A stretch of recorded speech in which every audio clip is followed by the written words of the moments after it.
कुछ आने में नहीं बल्कि इमोशन होते हैं। ये लाइन जिसने भी बोली है बिल्कुल सही बोली है, क्योंकि एनिमे एक ऐसी चीज है जिसमें आप हर तरह की इमोशंस एक्सपीरियंस करते हो, जिनमें से कुछ तो लाइफ टाइम के लिए आपके दिल में बस जाते हैं। लेकिन सिर्फ कॉमेडी और एक्शन वाले एनिमे नहीं, बल्कि इमोशनल स्टोरीज को भी एनिमे इस तरीके से प्रेजेंट करता है जो आजकल की बड़ी बड़ी मूवीज भी नहीं कर पाते। तो आज मैं आपको कुछ ऐसे एनिमे बताने वाला हूँ जिसे देख के आपको पक्का रोना आ जाएगा। और इस लिस्ट में तो एक ऐसी एनिमे है जो अभी के लेटेस्ट एनिमे है, तो वीडियो को लास्ट तक जरूर देखना। स्टोरी एक लड़के की जिसका नाम होता है ओतोनाशी, जो एक दिन अपने आप को एक ऐसी आफ्टर लाइफ की दुनिया में पाता है जहाँ कोई भी मर नहीं सकता, और साथ ही वो अपने बारे में सब कुछ भूल भी चुका होता है। वहाँ उसके साथ और भी लोग होते हैं। अब उन सब का मिशन ये है कि वहाँ की एंजल जो उस वर्ल्ड के हाई स्कूल की प्रेसिडेंट है, उसे उसकी पोजीशन से हटाना ताकि वो सभी लोग अपनी मर्जी से रीइंकार्नेट हो सके। अब क्या वो सभी इस मिशन में पास होते हैं या नहीं, ये जानने के लिए नंबर 5 पे आता है 2010 की fantasy action anime Angel beats.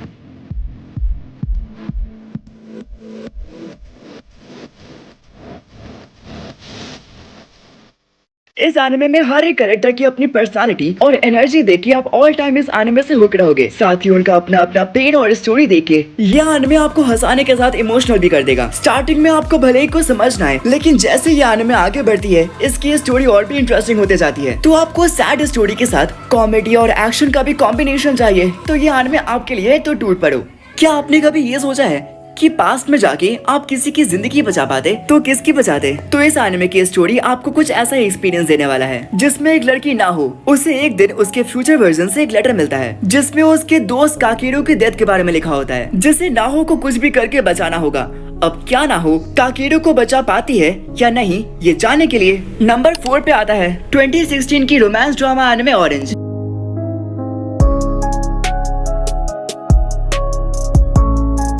जब आप अपने किसी क्लोज फ्रेंड को डिप्रेस देखते हो तो आपको कैसा लगता है? इस एनिमे में उसी गिल्ट को दिखाया गया है जिसमें जब आपका कोई अपना अंदर ही अंदर डिप्रेस्ड रहता है लेकिन वो उसके बारे में आपको नहीं बताता, और इसी चीज को इस एनिमे में काफी बेहतरीन तरीके से दिखाया गया है। 13 एपिसोड की ये एनिमे इमोशंस का एक रोलर कोस्टर है। इसमें आपको हर कैरेक्टर का अपना गिल्ट और कहानी देखने को मिलेगा। ये एनिमे आपको ये बताएगा कि सिर्फ एक छोटी सी बात किसी की जिंदगी बदल सकती है। तो बिना कुछ सोचे एक सीजन और एक मूवी के साथ इस प्यारी एनिमे को जरूर देखना वर्थ वॉचिंग है। एक ऐसी फ्यूचर की दुनिया जहां एंड्रॉइड्स बन चुके हैं जिनमें बिल्कुल इंसानों की तरह इमोशंस है, लेकिन उनका एक लिमिटेड लाइफ स्पैन होता है। ये जानते हुए हमारा मेन कैरेक्टर एक ऐसे एंड्रॉइड से प्यार कर बैठता है जो खुद अपनी जिंदगी के आखिरी पल गिन रही होती है। तो नंबर 3 पे आता है 2015 की sci-fi romance anime plastic memories.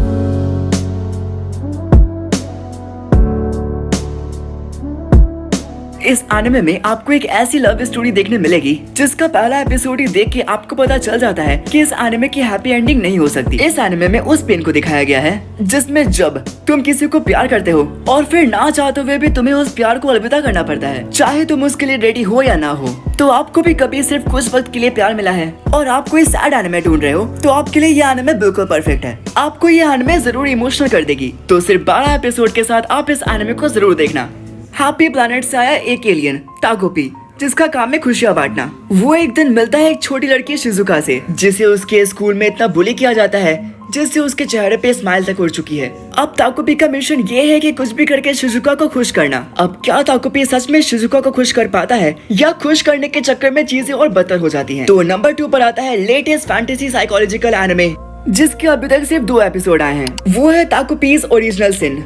इसमें क्यूटनेस और क्रुएलिटी इन दोनों चीजों को कंबाइन करके ये एनिमे खुद को यूनिक बट डिस्टर्बिंग एनिमे बनाता है। कभी कभी काइंड और इनोसेंट लोगों को इस क्रूल दुनिया में क्या क्या फेस करना होता है जिससे उनकी हैप्पीनेस और जीने की उम्मीद तक टूट जाती है। ताकोपी जब अपने इनोसेंस से चीजों को समझने की कोशिश करता है, लेकिन तब उसे एक ऐसी चीज फेस करनी पड़ती है जिसे आप एनिमे में देखना। साथ ही इसकी एनिमेशन भी इस एनिमे को और यूनिक बनाती है, जिसमें शिजुका के एक्सप्रेशंस और ताकोपी की इनोसेंस दिखाने में इसकी एनिमेशन ने बहुत बेहतरीन काम किया है। तो अगर आपको कुछ यूनिक सैड स्टोरी के साथ एनिमे एक्सपीरियंस करना है तो आई हाईली रिकमेंड कि आप इस एनिमे को जरूर देखना।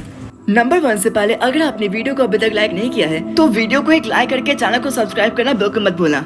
नंबर 1 पे जो एनिमे है वो सिर्फ एनिमे नहीं, बल्कि अगर आपने इस एनिमे को एक बार देख लिया तो हो सकता है कि आप डिप्रेशन में चले जाओ। ये एनिमे है तो सिर्फ 22 एपिसोड्स का, लेकिन इसकी पेनफुल स्टोरी आपके दिमाग में लाइफ टाइम के लिए रह जाएगी। एक लड़का कौस है जो अपने पास्ट के ट्रॉमा में अभी तक फंसा हुआ है, जिसकी लाइफ में एक दिन आती है काओरी नाम की लड़की, एक वायलिनिस्ट और कोसी की स्माइल बनकर। लेकिन क्या काओरी सच में कोसी की स्माइल बन पाती है या नहीं, ये जानने के लिए नंबर 1 पे आता है 2014 की रोमांस ड्रामा एनिमे योर लाई इन अप्रैल।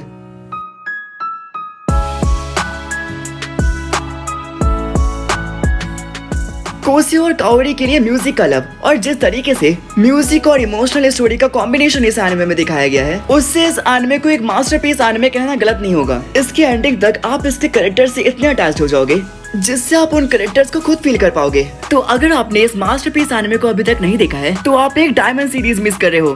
तो जाओ और अभी इस छोटी सी सीरीज को देखो। तो यही थी कुछ sad heartbreaking anime series जिससे अगर आप डिप्रेस्ड हो तो बिल्कुल मत देखना। और कमेंट्स में ये भी बताना कि आपको अभी तक सबसे सैडेस्ट एनिमे सीरीज कौन सी लगी है। तो फिर मैं मिलता हूँ आपसे नेक्स्ट वीडियो में, तब तक के लिए take care and bye bye.